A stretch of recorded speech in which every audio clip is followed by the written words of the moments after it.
Hello, greetings from Colorado Springs. My name is Lance Kohler, and I'm the managing broker of the Cornerstone Real Estate Team. Today, I'd like to provide you with a legislative update.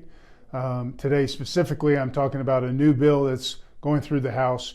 It's House Bill 20-1141. The title of that is Concerning Restrictions on Fees Charged by Landlords. There are several bills that have been introduced into the House and the Senate that are under consideration. This bill I feel is most pressing. Therefore, I wanted to make a video and bring it to you today so that you could learn more about the bill and potentially take action, speak to your representative. There are 10 points to this bill, and I will cover each of them quickly. And at the end, I'll provide you the impact or potential impact if this bill is passed, and also tell you what you can do if you want to oppose this bill. First, this bill would prohibit a landlord from charging a late fee unless the rent payment is more than 14 days late.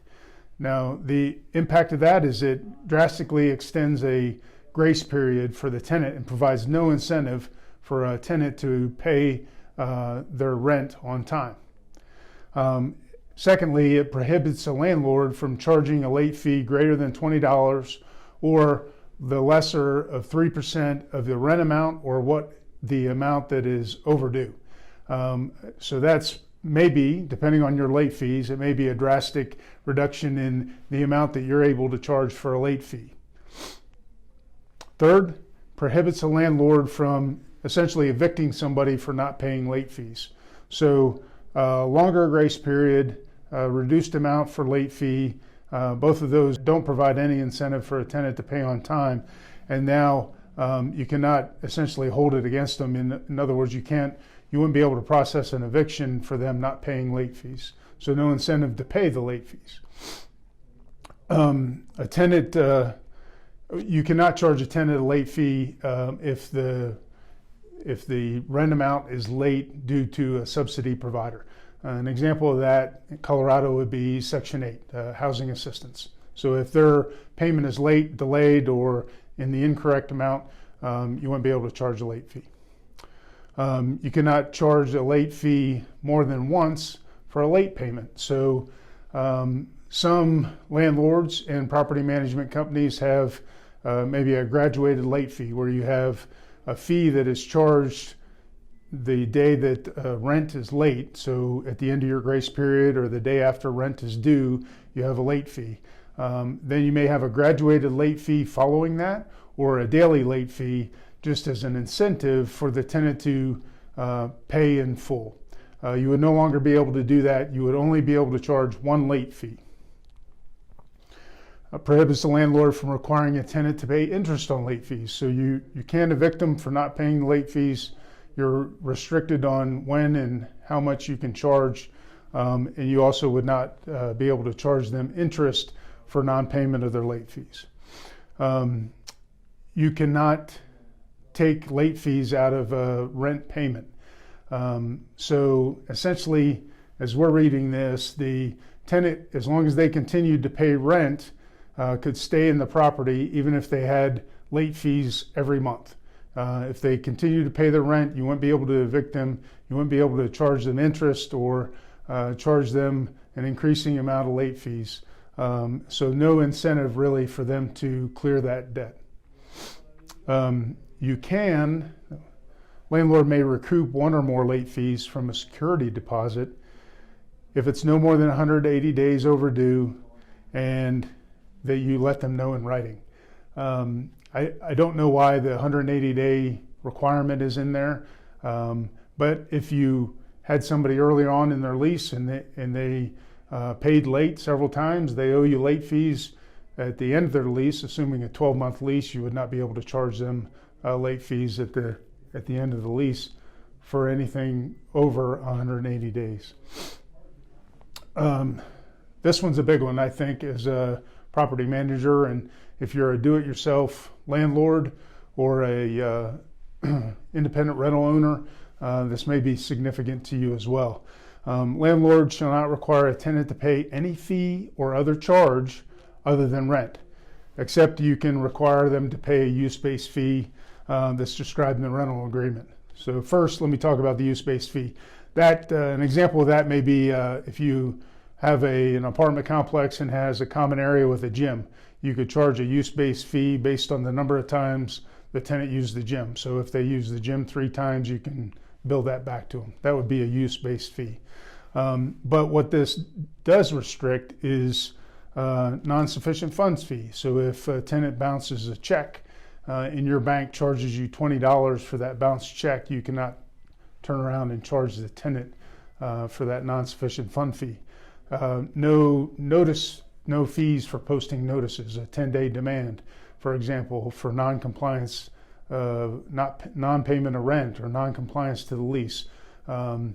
The extra expense you may have, or the extra expense you may be charged by your property management company to post that notice, for the time and effort that goes into that, you would not be able to bill that back to the tenants. That may also include pet fees. That probably includes HOA violation fees as well. We believe it'll also include like a reletting fee or a lease breaking fee. So you won't be able to recoup the extra expenses you would go through the leasing process a second time, say in a 12-month period, when a tenant breaks their lease. You won't be able to charge those funds back to the tenant.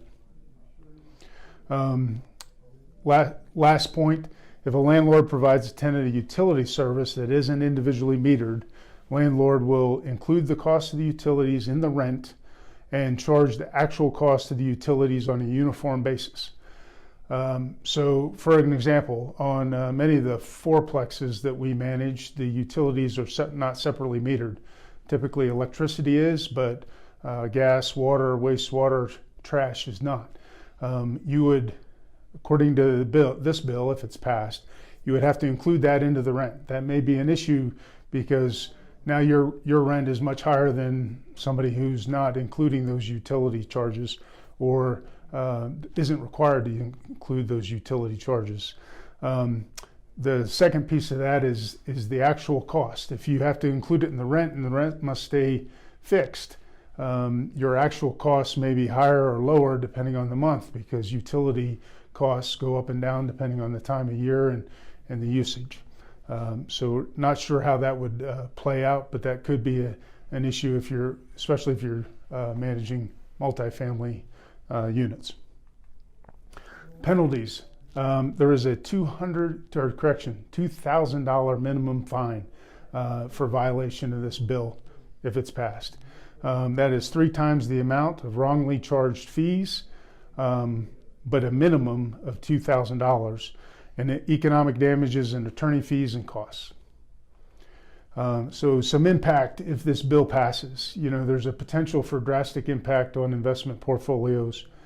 Takes away some of your rights as a property owner, potentially provides hardships for private housing providers.